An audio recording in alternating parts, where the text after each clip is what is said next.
معوذات کا معنی ہوتا ہے قل هو اللہ احد، قل اعوذ برب الفلق اور قل اعوذ برب الناس۔ جب صرف سورۃ الفلق اور الناس ہوتی ہے تو اس کو کہتے ہیں معوذتین، لیکن جب قل هو اللہ یعنی تیسری سورت بھی ساتھ شامل ہوتی ہے تو اس کو کہتے ہیں معوذات، یعنی وہ صورتیں جن کے ذریعے اللہ تعالی کی پناہ طلب کی جاتی ہے۔ تو سب سے پہلے سورۃ الاخلاص، کہہ دیجئے وہ اللہ ایک ہے، اللہ بے نیاز ہے، نہ اس کی کوئی اولاد ہے اور نہ وہ کسی کی اولاد ہے اور نہ کوئی اس کا ہمسر ہے۔ سورۃ الفلق، کہہ دیجئے میں صبح کے رب کی پناہ لیتا ہوں، اس چیز کے شر سے جو اس نے پیدا کی، اور اندھیری رات کے شر سے جب وہ چھا جائے، اور گرہوں میں پھونکنے والیوں کے شر سے، اور حسد کرنے والے کے شر سے جب وہ حسد کرے۔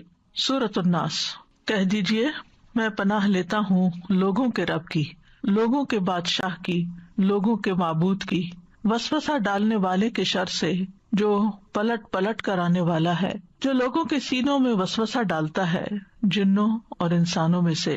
معوذات کی اپنی ایک فضیلت ہے جو احادیث سے ہمیں پتہ چلتی ہے، خاص طور پر سورۃ الفلق اور الناس کی۔ رسول اللہ صلی اللہ علیہ وسلم نے فرمایا، کیا تم نہیں دیکھتے کہ آج کی رات ایسی آیات اتری ہیں کہ ان کی مثل کبھی دیکھی نہیں گئی، اور وہ قل اعوذ برب الفلق اور قل اعوذ برب الناس ہیں۔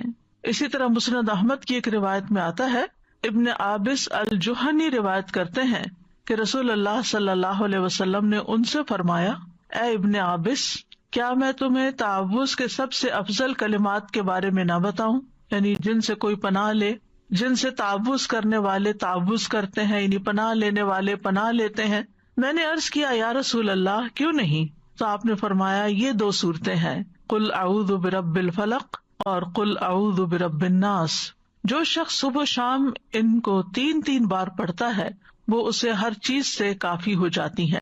معاذ بن عبداللہ بن خبیب اپنے والد سے روایت کرتے ہیں، انہوں نے بیان کیا کہ ہم ایک بارش والی سخت اندھیری رات میں نکلے، جبکہ ہم رسول اللہ صلی اللہ علیہ وسلم کو ڈھونڈ رہے تھے کہ وہ ہمیں نماز پڑھائیں۔ آپ دیکھیں کہ جب بادل آ جاتے ہیں اور بارش شروع ہو جاتی ہے تو ہر طرف اندھیرا، اور رات بھی اندھیری ہو تو پھر اندھیرے پر اندھیرا ہو جاتا ہے۔ تو صحابہ پریشان ہوئے کہ تو نماز پڑھانے کا وقت ہے اور نبی صلی اللہ علیہ وسلم کہیں پر بھی نظر نہیں آ رہے، تو کیا ہوا؟ تو وہ اسی بارش میں باہر نکل گئے اور ڈھونڈنے لگ گئے آپ کو۔ تو وہ کہتے ہیں کہ ہم نے آپ کو پا لیا۔ تو آپ نے فرمایا، کیا تم نے نماز پڑھ لی ہے؟ تو میں نے کچھ نہ کہا۔ تو آپ نے فرمایا، کہو، تو میں کچھ نہ بولا۔ آپ نے پھر فرمایا، کہو، تو بھی میں کچھ نہ بولا۔ آپ نے فرمایا، کہو، تو میں نے عرض کیا، اللہ کے رسول صلی اللہ علیہ وسلم میں کیا کہوں؟ آپ نے فرمایا، کہو قل هو اللہ احد، پوری سورت، اور معوذتین یعنی قل اعوذ برب الفلق اور قل اعوذ برب الناس۔ صبح اور شام 3 بار یہ کہو تو ہر چیز سے تمہاری کفایت ہو جائے گی، یعنی تم ہر طرح کے شر سے محفوظ ہو جاؤ گے۔